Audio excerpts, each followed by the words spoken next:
What's up, everybody? Welcome back. Hope everybody's having a great day or night whenever you're watching this. I feel like the New Orleans Pelicans are like the most slept-on team in the Western Conference playoffs, and they get absolutely no love, no recognition, no praise from the media. They're like the only team in the playoffs right now in the West that I feel like just gets nothing but flamed. And I don't get it. I feel like they're just disrespected.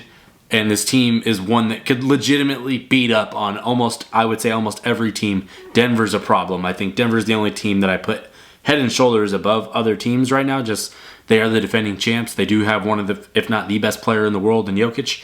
And that's okay. But everybody else could get smoke from New Orleans. So in the comments, let me know what your expectation is for the New Orleans Pelicans in the playoffs. Do you think that they're a first round exit? Do you think they're a second round exit? Or do you think they're a conference finals exit? Or do you think that they're going to make the finals? Any of those options, let me know in the comments. We're going to get into why I think this team is so good and not getting enough credit. And some teams are going to pay. They're going to mess around and find out. And it's going to be somebody in the playoffs. I don't know who yet. But somebody's going to F around and find out. So let's talk about the Pels. If you're new to the channel, please subscribe. If you enjoy this kind of content, please like the video. But we're going to start with their best player. We're going to start off with Zion. And this is a guy that all the media wants to talk about is his weight. They want to talk about how he's fat. That's what they want to say. That's all they care about. They don't want to talk about that in the last 20 games, he's 24, 6, and 6. They don't want to talk about in the last 20 games, 16 of them, he's over 50% from the field. They don't want to talk about that he's basically running the point more times than not on a top 10 offense. They don't want to talk about any of that. And his play style is actually fun to watch. It's coast to coast. It's attacking the rim nonstop. That stuff is fun. And it's not like he's just barreling through people. He is crafty around the rim. That doesn't get talked about enough. He's a physical freak of nature. But the way he can score by just up and unders and scoops arounds and doing all that good stuff is one of the best in the league at it.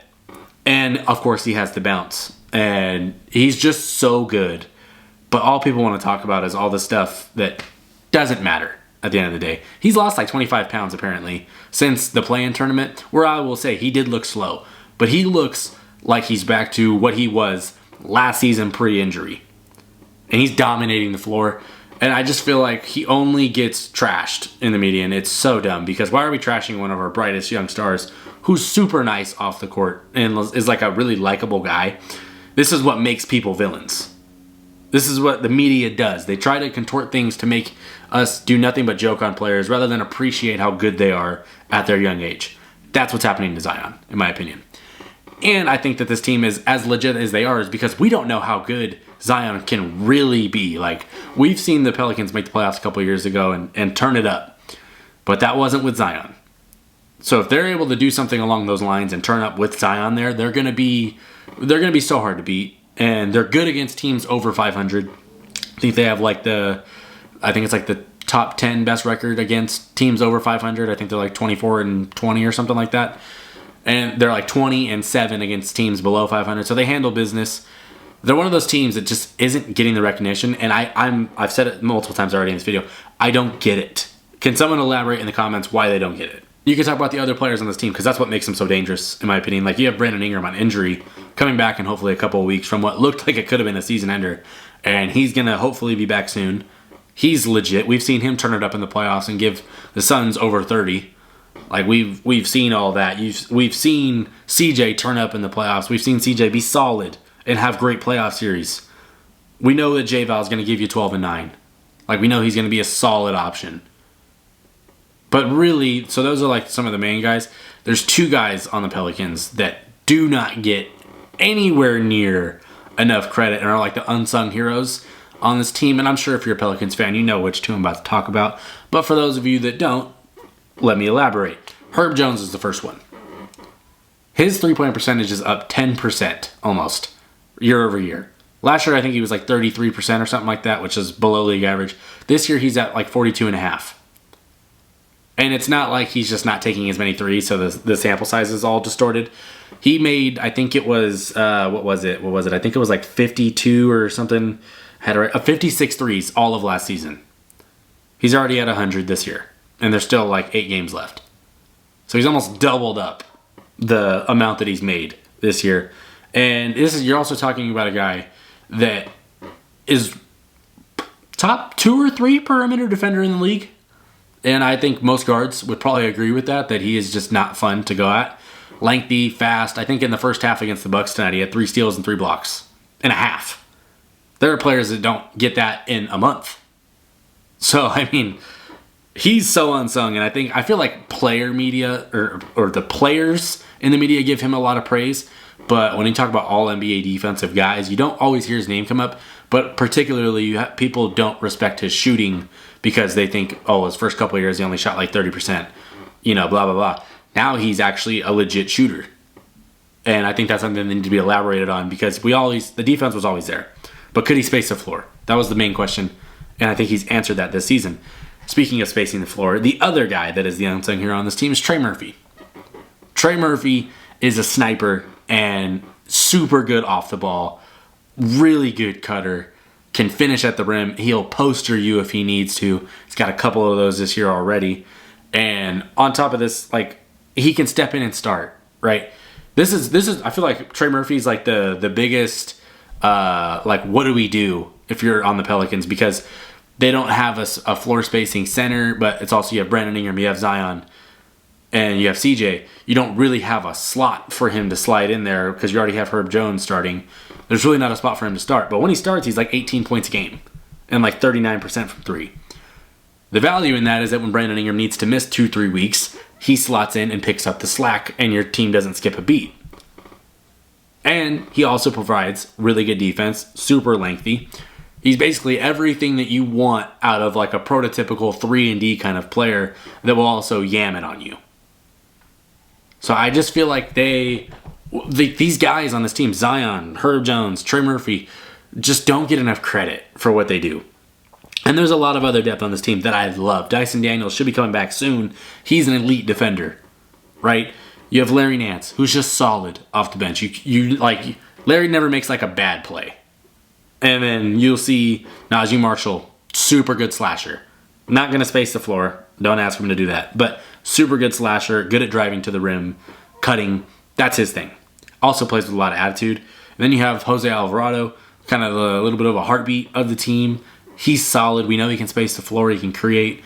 He can have a game where he hits 6-7 threes on you and you lose a playoff game because of it.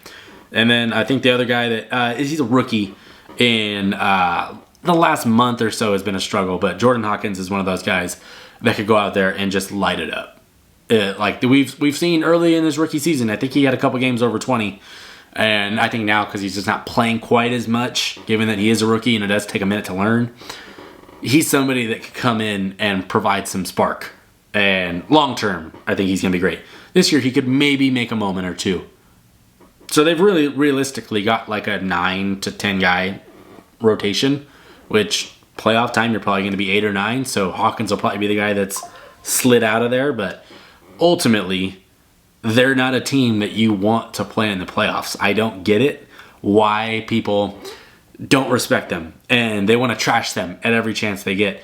But we're going to look at the teams above them, right? And how and below them and how they're talked about.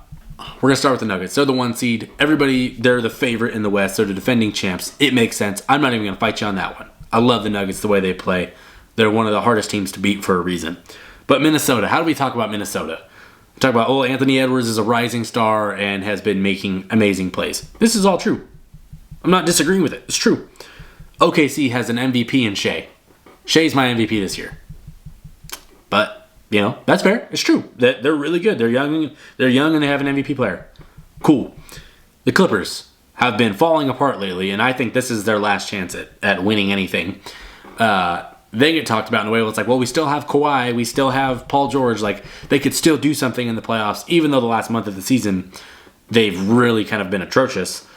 And it was right after I made a video how I thought this is like their best chance. They're playing so great. And then they just fall apart. So that doesn't look too great. But people still give them the benefit of the doubt. Even though they've done nothing to prove they deserve the benefit of the doubt. Now we're going to talk about the Pelicans. Oh, their star player's fat. That's what you hear talked about. Below that you have Dallas. Oh, they got Luka Doncic. Okay, that's fair. Phoenix, well, they got Kevin Durant. Kevin Durant's awesome.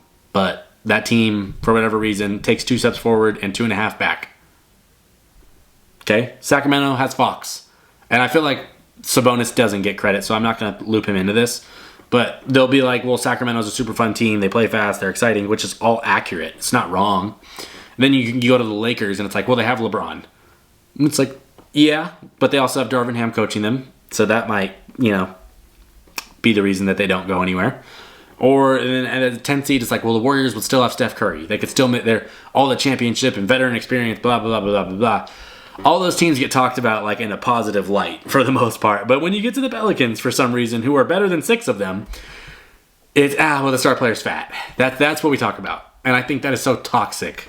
And I think it's so stupid of national media to look at them in that way when you could look at it like they have this young burgeoning star in Zion who is going to be going into his first playoff series. Like, that is like, how great could this be? Like, he could blow up. He could make his statement.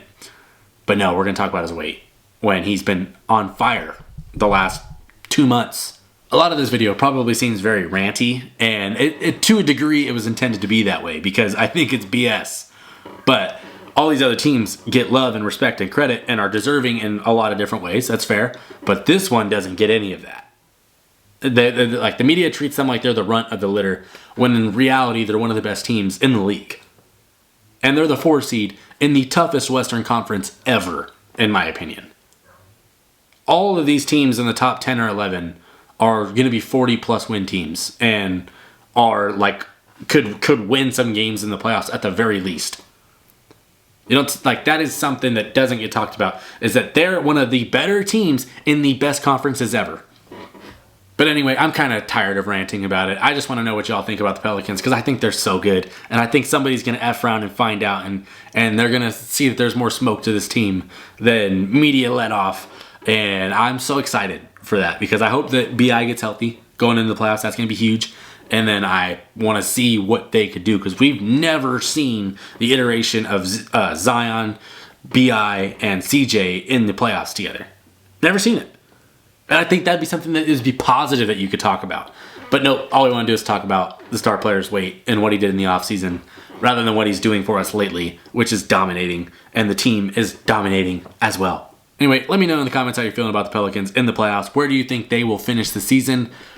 Which teams in the playoffs would you take over them? Which ones do you think that they could definitely beat? I think anybody 2 through 10 is free game and is a competitive series. And probably 6 or 7. Depending, of course, styles will make matchups a little bit, but we can only wait to see. And I'm super excited about them because they just need to be healthy. That's all we need. Just stay healthy, make the playoffs, and let's see what they got. Because this is a core that we haven't seen yet, and that's exciting to me. And it should be scary to other teams. But if you're new to the channel, please subscribe if you like this kind of content. Please like the video. The Pelicans are just slept on. But thanks for watching. Peace.